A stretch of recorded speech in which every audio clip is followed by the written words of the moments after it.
Alcohol impacts on people's judgment and often inflates their confidence levels, making them feel immortal and invincible.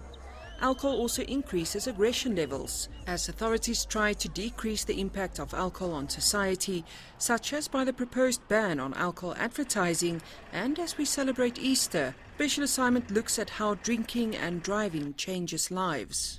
Every year in South Africa, about 18,000 people are killed and 150,000 injured in car accidents.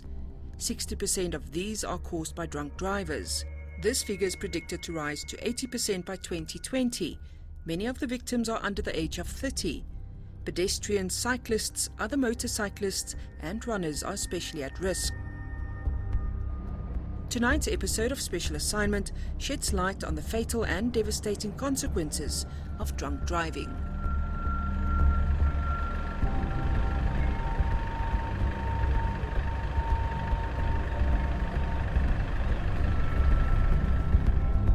Tony Ngeni, former ANC Member of Parliament, was on trial for a 2013 drunk driving incident in which he was arrested in Greenpoint with a blood alcohol level 3 times over the legal limit. The former ANC MP maintained his innocence throughout the trial, claiming he only had 3 sips of umqombothi on the night. Magistrate Grant Engel rejected his assertions and found Ngeni guilty of driving under the influence. Even though he now says he regrets driving drunk, many people, including high-profile individuals like him, seem to not understand the devastating effects of drunk driving. Chaz was a very different child. He never drank alcohol at school at all. He was very focused on his music career. Chaz was part of a group called Plush and had a bright music career ahead of him. All his work paid off because in 2002, Plush won the Battle of the Bands and they beat 500 bands around the country, including Freshly Ground. So he had this very good career up and coming, and yet his life wasn't seen as important, and somebody who had had an office party didn't ask his permission and just killed him. Cora recounts the moments leading up to her 23-year-old son's tragic death. Chaz and Plush were on a countrywide tour to launch their new CD. So they'd come from Cape Town and they'd gone via various cities, and they were actually playing in Pietermaritzburg, my hometown, that day. So we were actually at the gig where they were playing. And the gig they played at was an alcohol-free gig. And the children from the school, they'd gone to Maritzburg College, and the other fans in Maritzburg said to the band, please come to the nightclub and just have one drink with us so that we can talk to you and then you can go on your tour in the morning. Chaz and the rest of the band agreed to this request, and before he could get to the club, his life was cut short by a drunk driver. We got a call saying Chaz has been hit by a car, and then we just heard, is he breathing, Bruce? Is he breathing, Bruce? So, you know, we just realized it really was extremely, extremely serious. So we all ran for the car, and I was driving and he was phoning the emergency room, and Rory was in the back phoning everyone saying, Chaz has been hit, he's very seriously injured, please pray. We got to the crash scene within about 5 minutes, and the ambulance were there before us because they were in the area and they'd already intubated him. And my beautiful child, who because he was a rock star, he had quite long hair, and he was lying in the road with his hair in these rivers, 3 rivers of blood running down the street, and and the paramedics were working on him, and it was just the most terrible thing for a mother to see. And I was praying for my child to live, and my husband, as a trauma doctor, was praying for him to die, because he just knew that, you know, seeing the injuries, he couldn't survive, or he would have been extremely brain dead. So what happened to the woman who killed her child? The woman who killed him was standing there, and the investigators didn't stop her drinking. She was given an appetizer, a Coke and a water by the manager of the club, and so they said maybe this would have risen her blood alcohol to that high. But basically, if the manager of the nightclub had given her the alcohol to make her blood alcohol that high, he would have had to put the equivalent of 12 tots of whiskey into those 2.5 drinks, and that would have been an extra 275 mils. So the chance of that happening were absolute, they were nil. So the investigation, she was found not guilty by the magistrate because he said there was a reasonable doubt in the case. Dr. Alan Peters from Baragwanath Hospital explains how much alcohol one has to drink to be considered over the legal limit. The minute you drink 2 beers in an average male, you are just under the legal limit. If you drink your 3rd beer, you're over. And in simulated driving tests, a person who drinks 1 drink doubles their chance of an accident. And at the legal limit of which we are in South Africa of 0.05, if your alcohol level is at that level, you've got a 4 times increased risk of having an accident. Cara Smith is a professional alcohol and drug educator and counsellor and psychiatric social worker. After her son's death, she founded South Africans Against Drunk Driving, an NGO that aims to reduce deaths resulting from drunk driving. When he was killed, I really thought, what do I do now? Do I go to bed and just mourn him for or do I fight? Do I fight to save my other children? Do I fight out of love to save other South Africans, to change the drinking and driving culture in South Africa, to get the laws enforced? Chas's death has left a hole in his family. Or a parent, it's like living with an amputation. That child is my child, but he's gone, he's missing. So part of me is missing. And the thing that's always so hard is people, I hate meeting new people because they say, how many children have you got? And I cannot say I've got 2 children because I have 3 children. And Chaz was my child, and he's gone and he's dead.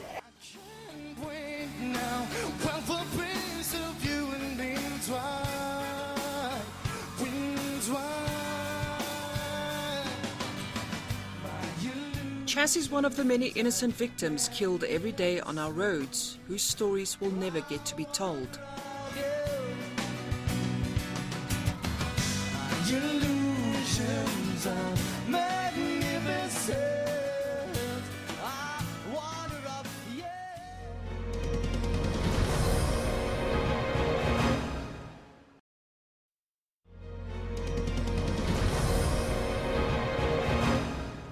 The World Health Organization says 58% of deaths in South Africa are alcohol-related. What is the cost for some who survive? I used to enjoy swimming. Well, as a kid, I used to do athletics and all that. But, well, rugby is mainly what I really loved, in high school, playing first team and all that. On the 9th of February 2015, on his way back home from being with friends, an accident would change Sisonke's life forever. Got to the robots intersection that I cross every day. So I usually know how to check out where I'm going to go and whatever. So I checked on the right-hand side and there was no oncoming traffic. And I looked on my left, and on the other side of the road, there was a single car coming over, but it was still miles away and the robots had turned red. So I walked through while texting. And as I walked through, got to the island, crossed over first lane. As I was about to cross the middle lane, I noticed, oh my God, here comes a car. The best I could do was just scoot my right leg off, and he hit me on the side, and I span over the car onto the tarmac. I think I bounced about 3 times and I'm conscious this whole time. And then finally I laid on my back and I just cried. I remember there was a girl on the residence across the road who was screaming, call the cops, call the cops, call the cops, because he hit me and ran. So in and out of consciousness, I would say I stayed about 30 minutes on the scene before the cops arrived. They arrived and they ushered me to them. They put me in those bracket things. Then they put me on a stretcher and into the ambulance. The next day, Sisonke woke up in a hospital bed, not knowing what had happened to him the previous night. I woke up and management was standing on top of me. And they asked me and I kind of like, what's going on here? Why? What's going on? Did I faint or something? They're like, no, you're in hospital, you were in a car accident. I'm like, oh my God. Then it came to me, Then slowly last night came back. Nothing could prepare him for what the doctors told him next. 3 doctors walked in, and they looked at me, and then the one doctor asked me, "Have you seen your leg?" And I was like, "No, I haven't." So they raised the bed, and I looked at my leg, and it was smashed here, here, and here. Smashed as in it was bone crushed. It was bone crushed on 3 places. So he said, "Well, we're going to have to amputate." And I was like, "What?" They said, "Yes, we're going to have to." And I told him, "Look, give me at least 30 minutes to process this." So he left, and I was left alone there, and I was thinking, oh my God, oh my God, oh my God. He tried to contact his family members to tell them the news. I called my dad, and I told him, "Look, dude, I'm in hospital. At 3 o'clock, they're going to amputate my leg." And then he said he's going to call my brother. And while I was waiting, I was in and out of consciousness even then. But I came to around about 2 in the afternoon when my brother arrived. When he arrived, he looked at my leg and he fainted. Literally fainted. But what happened to the person responsible for his injury? I found out that he was drunk as well, from what I heard from the cops. The cops came to me and asked me, "Do I want to open a case or not?" I was like, "No." Well, what I found out from the cops was that he was an 18-year-old kid who had just started varsity. I was like, okay, he's ruined my life. Why should I ruin his? So I was sort of like, nah, it's fine. I had my leg to deal with and getting back, and well, I could have opened a case. I could have gone to court for years and years and years and years and years and years. And at the end of the day, that was not going to bring my leg back. So I was like, you know what? What's done is done. Had he opened a criminal case against the man responsible for the loss of his leg, that driver would have acquired a criminal record in terms of the law. It doesn't really matter what term of imprisonment you face, because you're going to face another term, and that is a minimum of 10 years of the prevailing of a criminal record. When you've got a criminal record, you cannot get a visa to go and visit foreign countries, and in most instances you cannot get a job. So the fact is that you are going to be, even though you don't regard yourself as a criminal, you're going to be turned into one, because you're going to have a criminal record which is going to take you out of the employment market. For a strange reason, we allow people to start drinking alcohol at the age of 18.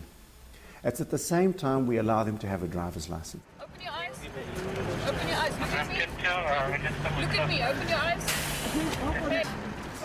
So you have this young person trying to explore his life, trying to mix with peers, and you have peer pressure with the drinking of alcohol. You mix alcohol and a driver's license together, and we have what we have in our society are massive amounts of road accidents. After Sisonke's amputation, the reality of his situation dawned on him. He became anxious about his future. There were times where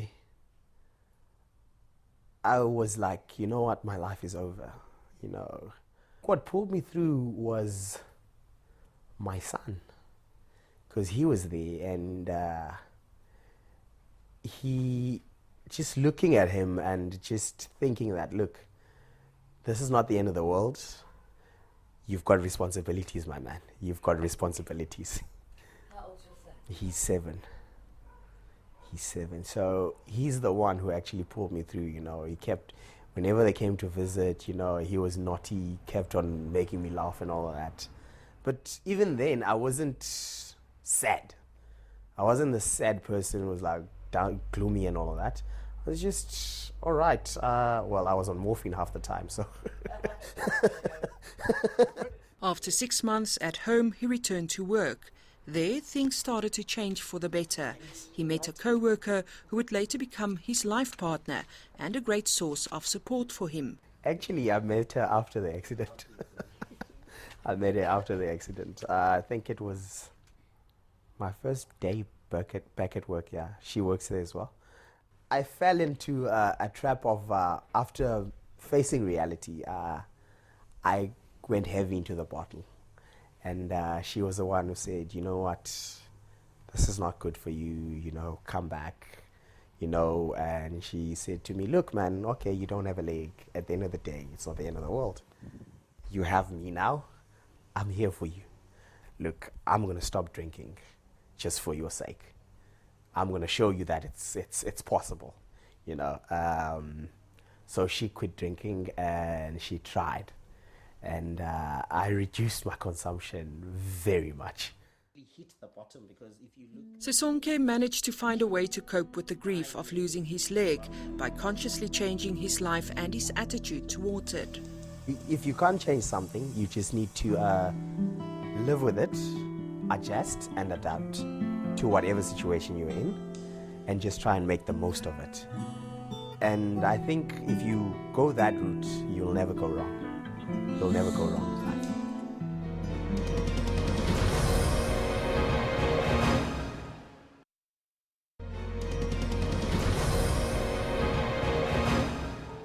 On the 7th of February 2016, Richard De Silva and his friend Jared Dwyer were part of an 80-kilometre ride from Durban North when a Golf GTI crashed into them.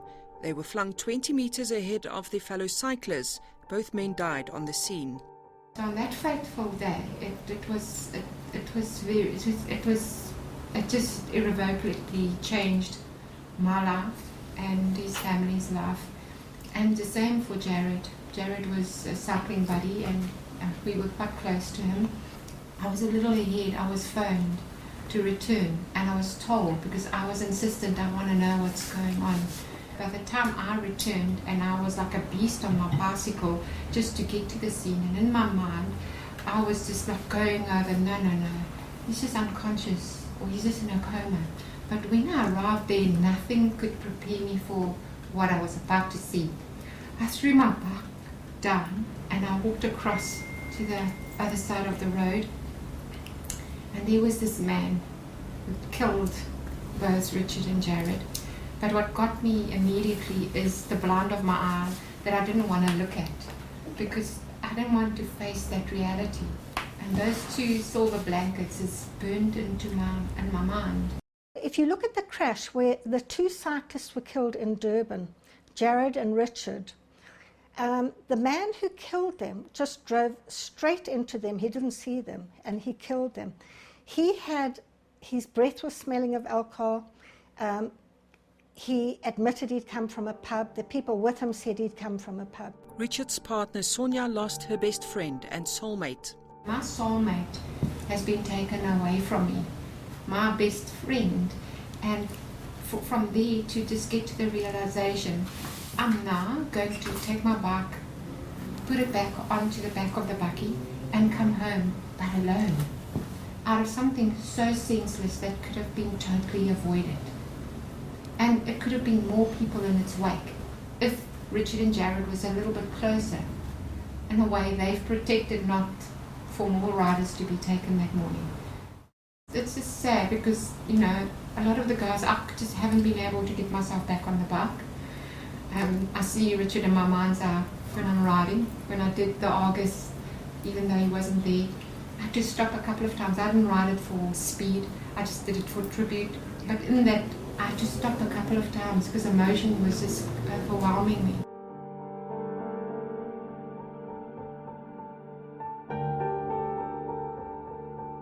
How did she react when she saw the drunk driver who killed her partner? That immediate feeling initially is I wanted to punch him, and they held me back, and I was angry in the moment. And I just think, well, as I said, it's just senseless, and it just cuts deeply into me. That's just so.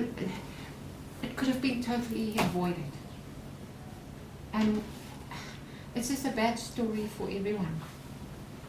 And it's not going to bring Richard back or Jared. It's not. So yes, I can punch him, but it's not going to bring them back. Richard's mother, Rosa De Silva, still struggles with the loss of her son and wants justice to take its course. The pain of losing our son, you will never go away. he was a remarkable, remarkable person, as well as Cheryl, his friend. And how many more we're losing every day, because I don't think the laws are protecting anybody who walks in our tribes, in the roads of this country enough for people to be responsible. What I really like is the government should do something about fast as possible to stop this killing, because they take lives every day. You can't contend with people that have gone out the night before. Now, whatever it is their choices are that they're doing, those are choices. That's the power. The power is that choice that we make. And to make it responsible choice is in each one of our power. No one forces you to do any of the other. And that choice you make, and if it is to drink, and you climb behind the wheel, you cannot simply say it was an accident. How can it be an accident when you have done that deed and you responsibly could have made a total different choice? Rosa de Silva believes that the law should deal harshly with the culprits and deny them bail. Are we responsible?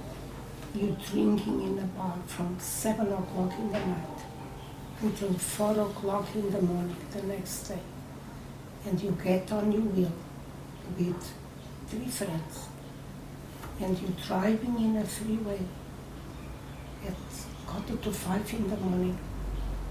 You have to be totally tracked. Are we responsible?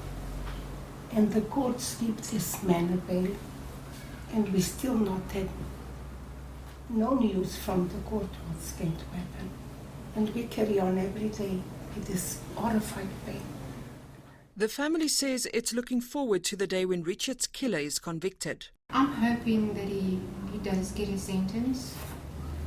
I really do. As I said, you know, the way that it's happened is out of choices, and he's made an unhealthy choice. A choice which has taken lives. And so he's got to pay for that. And that payment comes in the form of some kind of sentence that he has to serve. Struggling to contain his emotions, Carlos wishes he had spent more time with his brother, Richard. I wanted to say it to him, but obviously now I can only say that in my prayers to him, and I wish it could be I wish I could have gone first, but I wasn't there at the time when it happened, but I just what I was told that, you know, he was always, you know, looking out for other people before him, so he stepped back to let the other cyclists go first. So I just think that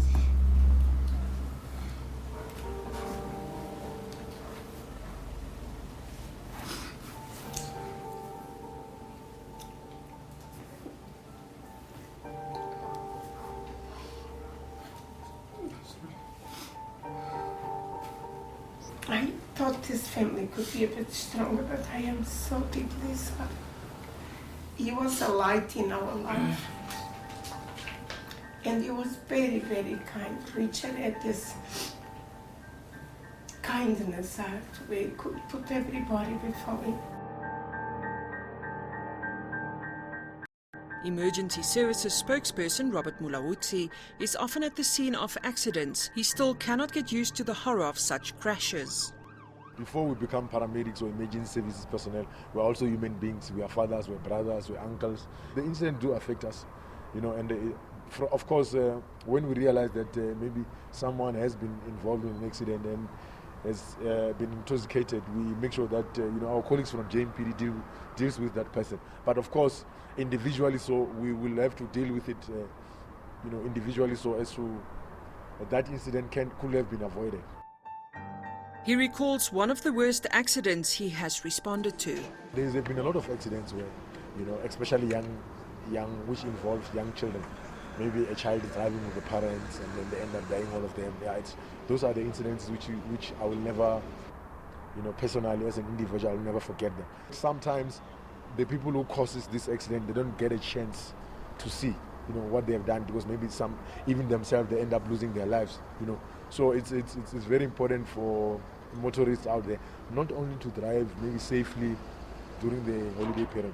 I think as long as you are a motorist, you need to make sure that you are driving safely. Actually, you are driving maybe 3 cars. You are driving the other car which you're driving, you are driving the other car next to you, and the other car in front of you. So you have to be vigilant all the time when you're driving. That glass of wine you're taking now, that glass of whiskey you're taking now, of alcohol, whatever drink you might be taking, which might intoxicate you, not to be in the level of alert. You're just about to destroy, somebody's future. While the country struggles to curb drunk driving and deal with its fatal consequences, many young lives continue to be cut short, leaving families bereft.